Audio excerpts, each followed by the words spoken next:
El economista de izquierdas Gustavo Petro será el próximo presidente de Colombia después de haberle ganado rotundamente las elecciones presidenciales a su contendiente, Rodolfo Hernández.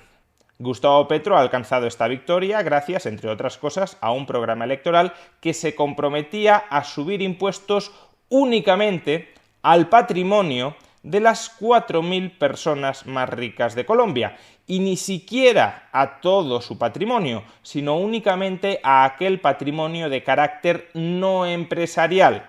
Escuchemos al propio Gustavo Petro en uno de los debates presidenciales enfatizando, reiterando, haciendo hincapié en esta idea. ¿Dónde va a recaer el impuesto? No lo vamos a hacer para los asalariados. No lo vamos a hacer sobre los que comen, las que comen, es decir, sobre la población, sino sobre las 4.000 más grandes fortunas de Colombia. Y sobre esas 4.000 personas más ricas, no sobre sus empresas productivas, sino sobre sus activos improductivos. Y entonces aquí un listado rápido: dividendos, transferencias al extranjero, paraísos fiscales. En un vídeo anterior ya expliqué por qué esto no podía ser así. Era imposible que Gustavo Petro recaudara todo lo que pretendía recaudar únicamente incrementando el impuesto sobre el patrimonio de las 4.000 personas más ricas de Colombia. Y es que, aun en el caso de que Gustavo Petro quisiera expropiar el 100% de todos los ingresos anuales que obtienen las 4.000 personas más ricas de Colombia, ni siquiera en ese caso conseguiría recaudar ni remotamente la cantidad de dinero que se ha comprometido a recaudar para sufragar sus programas de gasto público, para sufragar su expansionismo estatal. Pero los seguidores de Gustavo Petro se negaban a reconocer que sus cuentas no cuadraban, que sus cuentas no eran cuentas, sino cuentos. Pues bien, el tiempo pone a cada uno en su lugar, aunque normalmente no con tantísima rapidez, y a los pocos días de haberse proclamado vencedor de las elecciones, el equipo de asesores económicos de Gustavo Petro, por boca del economista Ricardo Bonilla, ya ha reconocido en una entrevista radiofónica que no se van a limitar a subir el impuesto sobre el patrimonio a las 4.000 personas más ricas de Colombia, sino que van a reformar integralmente el sistema tributario de Colombia y que muchísimos más colombianos van a pagar mucho más por patrimonio, por renta y por bienes de consumo de lo que están pagando ahora mismo. Escuchemos cómo el propio Ricardo Bonilla, asesor económico de Gustavo Petro y posible ministro de Hacienda de Gustavo Petro, nos explica los detalles de esta reforma. Doctor Bonilla, ¿cuál va a ser la primera reforma económica de Petro? ¿La tributaria? Es importante que llevemos esa reforma tributaria para hacer énfasis en el impuesto de renta, que es donde mayores dificultades hay. Primera mentira en la frente. Se nos había dicho que únicamente se subiría el impuesto sobre el patrimonio de las personas más ricas y ahora ya se nos dice que la prioridad es reformar el impuesto sobre la renta, sobre los ingresos, no sobre el patrimonio. ¿Y a quién afectará esta subida del impuesto sobre la renta? Impuesto de renta que va a cambiar ¿cómo? ¿Cuál es la expectativa que usted quisiera? Hoy el impuesto de renta tiene 80% de ingresos de personas jurídicas y 20% de personas naturales. Eso no es normal. Hay que reequilibrar las cargas. Lo que está diciendo aquí Ricardo Bonilla es que las empresas pagan demasiados impuestos y que las personas físicas pagan demasiados pocos impuestos. Al menos en este mensaje sí hay cierta coherencia con lo que dijo Petro, que no pretendía atacar fiscalmente los activos empresariales. No es tanto que se vaya a mejorar la situación fiscal de las empresas, luego lo escucharemos, sino que, como Petro quiere recaudar más, no va a recaudar más a costa de las empresas, de lo que ya están pagando las empresas, sino que va a incrementar la tributación sobre los ingresos de las personas físicas. Y eso implica revisar tanto el impuesto de renta de personas jurídicas, reduciendo exenciones y beneficios, mirando cómo se pueden reducir las tarifas efectivas y trasladar de activos e ingresos que son de personas naturales a las personas naturales como les corresponde, y que las personas naturales comiencen a pagar más.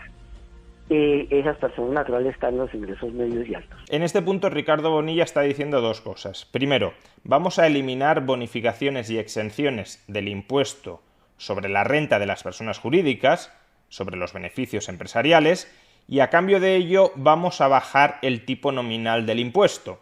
No es que se vaya a aligerar la carga fiscal efectiva sobre las empresas, sino que como mucho se va a clarificar, se va a aproximar el tipo efectivo al tipo nominal. Ahora mismo el tipo nominal puede ser muy alto, pero como hay muchas exenciones y bonificaciones, el tipo efectivo no es tan alto. Pues bien, se trata de que no haya tanta distancia entre ese tipo efectivo corregido por exenciones y bonificaciones y el tipo nominal. Se eliminan exenciones y bonificaciones, se baja el nominal y se acerca, por tanto, el efectivo al nominal. Puede tener sentido esta reforma, aunque no habría que venderla ni mucho menos como una rebaja del impuesto sobre sociedades, del impuesto sobre los beneficios empresariales. Es, como digo, una forma de volver más transparente la carga impositiva efectiva sobre las empresas. Y lo segundo que está diciendo aquí Ricardo Bonilla es que actualmente hay ciudadanos que están trasladando parte de su actividad y, por tanto, de su carga fiscal al impuesto sobre la renta de las personas jurídicas. Y se trata de que aquellos ingresos, aquellos activos, aquellas actividades que en realidad sean activos, ingresos, actividades de personas físicas, tributen dentro del impuesto de personas físicas y no dentro del impuesto de personas jurídicas. Obviamente, si había gente que prefería tributar en el impuesto de personas jurídicas antes que en el impuesto de personas físicas, es porque el tipo efectivo, la carga tributaria efectiva que soportaba como persona jurídica era más baja que como persona física. Por tanto, si trasladas sus ingresos, sus activos, su actividad del impuesto sobre las personas jurídicas al impuesto sobre las personas físicas, lo que estás haciendo es aumentar la tributación efectiva sobre esos colombianos. Estamos hablando de los 4.000 más ricos de Colombia, que fue la cifra que en algún momento dio el presidente Petro. Estamos hablando de los 4.000, pero porque ese fue el dato que dio la misión canadiense. Dijo que el 1 por 1.000 de los que declaran renta tienen esas dificultades, pero seguramente cuando se depuren activos vamos a llegar no al 1 por 1.000, sino al 10 por 1.000, entonces hablaremos de 40.000 personas o algo así. Subí. Cuando llegamos a las 4.000, es que 4.000 es el 1 por 1.000 de los declarantes de renta en Colombia, personas natural, que solo somos 4 millones de personas. Es decir, ya el objetivo fiscal, el objetivo tributario, ya no son los 4.000 más, sino 40.000 más. Si se identifican los activos que tienen las personas naturales de medianos y altos ingresos, mejor que lo que hoy existe, porque muchos están subsumidos en personas jurídicas, seguramente podemos llegar a más personas. ¿Quiénes serán consecuentemente los afectados por esta reorganización de las figuras tributarias en Colombia? ¿Quiénes serán los afectados que dejarán de poder tributar, de poder acogerse a la tributación del impuesto sobre la renta de las personas jurídicas y pasarán a tener que tributar a la más gravosa fiscalidad del impuesto sobre las personas físicas? Pues no los 4.000 más ricos de Colombia, sino los 40.000 más ricos del país. Y eso que Ricardo Bonilla únicamente ha dado una estimación inicial, porque él mismo dice que llegarán a más gente y que el objetivo son los colombianos con ingresos medianos y altos del país. De hecho, cuando Ricardo Bonilla se pone a dar cifras más específicas de quiénes serán los principales perjudicados de la subida de impuestos que programa Gustavo Petro, los umbrales de ingresos y de patrimonio que ofrece no nos remiten a los súper ricos, a los archimillonarios, nos remite más bien a la clase media alta colombiana. Escuchémosle.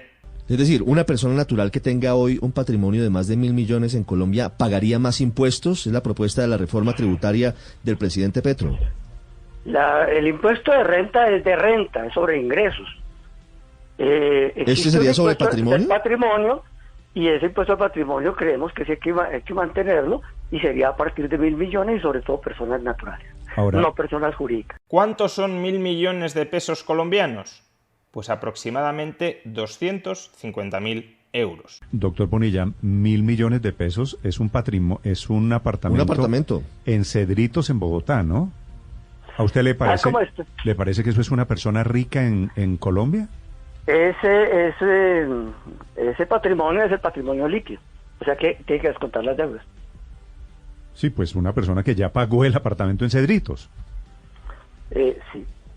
¿Cuánto Pero buscarían recaudar? a partir de ahí empieza Sí. el impuesto de patrimonio. Hoy O sea, lo tenemos así. Esto quiere decir, doctor Bonilla, traducción, ustedes están pensando ampliar la base de contribuyentes, poner a más gente a pagar impuestos.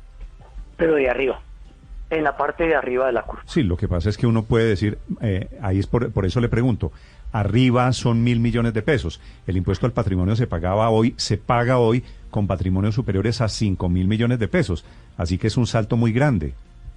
El impuesto al patrimonio se pagó durante más de 20 años por encima de 1.000 millones. Doctor, En este caso es el impuesto al patrimonio neto y se trata de concertar qué es lo que se puede establecer técnicamente para tener mejor financiamiento del Estado. Más claro, agua. Todos los colombianos que tengan patrimonios netos superiores a 250.000 euros, a 1.000 millones de pesos colombianos, pagarán más impuestos. Y esos no son los 4.000 colombianos más ricos del país, ni siquiera los 40.000 colombianos más ricos del país. Son un gran porcentaje de la población. Pero el sablazo fiscal no pensemos que termina aquí. A continuación le preguntan a Ricardo Bonilla si va a subir el IVA, y lo que dice básicamente es que de momento no, pero que en el futuro, una vez se hayan tranquilizado, se hayan calmado las aguas, revisarán si bienes que hoy no pagan IVA tienen que empezar a pagarlo. Escuchémoslo. Sí, bueno, ha hablado usted de temas de renta y de IVA, doctor Bonilla. Para tranquilidad de Aurelio, no vamos a tocar la canasta familiar. Creemos que el IVA puede esperar más tiempo para que se calmen las aguas y se pueda hacer una discusión más ordenada sobre qué es lo que pasa con los bienes excluidos. sí, Aurelio no está muy tranquilo, Aurelio está aquí a punto de infarto, así que no lo tranquiliza solo lo del IVA. Pero la subida tributaria de Petro no termina aquí. No se dedica únicamente a reorganizar qué activos o qué ingresos tributan como renta de las personas físicas o como renta de las personas jurídicas. No se dedica únicamente a incrementar el impuesto sobre el patrimonio a aquellos que posean una riqueza neta superior a 1.000 millones de pesos colombianos, a 250.000 euros. No proyecta únicamente incrementar el IVA sobre los bienes de consumo que ahora mismo están exentos de tributación. También pretende aumentar el impuesto sobre la renta de las personas físicas de aquellos colombianos que ingresen más de 100 millones de pesos anuales. ¿Cuánto es 100 millones de pesos anuales? Más de 25.000 euros al año. La pregunta es, ¿y por qué no miramos cómo son los impuestos de renta que pagan las personas de 100 millones, de 200 millones? Es decir, que lo que prometió Gustavo Petro en campaña electoral es todo mentira. Dijo que únicamente se subirían los impuestos al patrimonio de las 4.000 personas más ricas de Colombia y al final resulta que se van a subir todos los impuestos, impuestos sobre la renta, impuestos sobre los bienes de consumo, impuestos sobre el patrimonio, a todos los colombianos. Engañaron a los votantes. ¿Y cómo justifica esto Ricardo Bonilla? Pues diciendo que entonces estaban en campaña y claro, durante las campañas electorales hay que mentir. Hay que engañar a los votantes. Y ahora, una vez ya han conquistado el poder, es cuando realmente pueden desvelar cuál es su auténtico programa, su auténtico plan tributario. Escuchemos a Ricardo Bonilla diciendo esto mismo, aunque con otro lenguaje un poco más adornado. Empezamos a organizar el proyecto, hasta ahora era campaña, ahora viene el proyecto real y lo queremos concertar. Hasta ahora eran campañas, era propaganda, eran mentiras políticas, se trataba de engañar a los votantes y ahora es cuando viene el proyecto real, el de verdad. Ahora es cuando vamos a mostrar lo que realmente queríamos hacer, que no es lo que les contamos a los colombianos que queríamos hacer, porque tal vez si les hubiésemos dicho la verdad no nos habrían votado y no habríamos llegado al poder. Y no pensemos que Gustavo Petro no está al tanto de todo esto. En ocasiones puede suceder que el candidato a la presidencia de gobierno de un país no tenga conocimientos económicos y que por tanto su equipo económico lo haya de alguna manera engañado, le haya transmitido un mensaje que él no termina de entender, pero que es el mensaje que el candidato transmite a sus votantes, y que por tanto la responsabilidad de haber blanqueado, de haber mentido, no reside tanto en el candidato cuanto en su equipo de asesores económicos. En este caso, esa justificación, ese pretexto, esa excusa no es en absoluto verosímil, porque Gustavo Petro es economista y por tanto entiende perfectamente qué se estaba comprometiendo a hacer con sus votantes y entiende perfectamente cómo va a traicionar ahora a sus votantes, cómo les va a subir sangrantemente todos los impuestos a todos ellos, a pesar de haberles prometido que no lo haría. Comienzan regenerando las instituciones democráticas mintiéndole al pueblo.